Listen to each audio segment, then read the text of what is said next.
निवडणूक आयोगानुसार काँग्रेस एका जागेवर आघाडीवर आहे। केरळमध्ये भाजप देखील 4 जागांवर आघाडीवर आहे।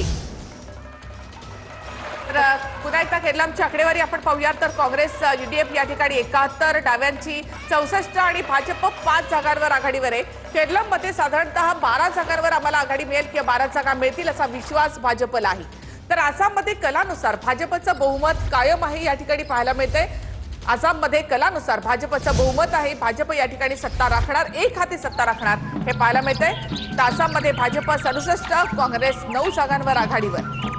तर आसामची ही आकडेवारी पुन्हा एकदा भाजप त्या ठिकाणी सत्ता स्थापनेच्या दिशेने वाटचाल करताना दिसतोय। भाजप 67 जागांसह आसाममध्ये आघाडीवर असल्याचं हे चित्र आपण पाहतोय। तर पश्चिम बंगालमध्ये 220 हून अधिक जागांचे कल हाती आलेले आहेत। त्यामध्ये काटेकी टक्कर पाहायला मिळते। टीएमसी 105 आणि भाजप 110 जागांवर आघाडीवर। काँग्रेस देखील 3 जागांवर आघाडीवर आहे। 221 जागांचे कल हाती आले, 72 जागांचे कल हाती येणं बाकी आहे। तर पश्चिम बंगालची ही आकडेवारी अगदी अटीतटीची अशी ही लढत 110 जागांसह भाजप आघाडीवर। तृणमूल तिथला सत्ताधारी पक्ष 105 जागांवर आघाडीवर आहे। काँग्रेस 3 जागांवर आघाडीवर आणि डावे अद्याप तरी आघाडीवर नाही। पश्चिम बंगालमध्ये सध्या टीएमसी आणि भाजप यांच्यामध्ये काटेकी टक्कर पाहायला मिळत आहे। टीएमसी 105 आणि भाजप 110 जागांवर आघाडीवर आहे। 3 टर्म या ठिकाणी ममता बॅनर्जी यांचं सरकार आहे, चौकार मारण्याच्या तयारीत आहेत। मात्र इथे काटेकी टक्कर। राहुरी पोटनिवडणूक भाजपचे अक्षय कर्डिले 4266 मतांनी आघाडीवर आहेत।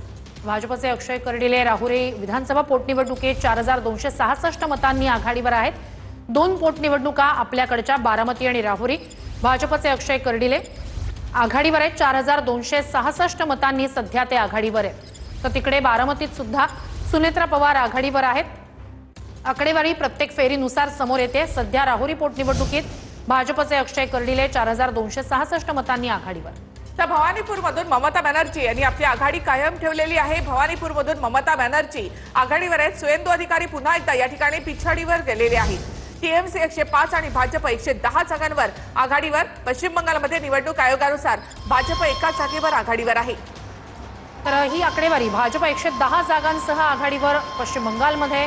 तृणमूल 105 जागांसह आघाडीवर।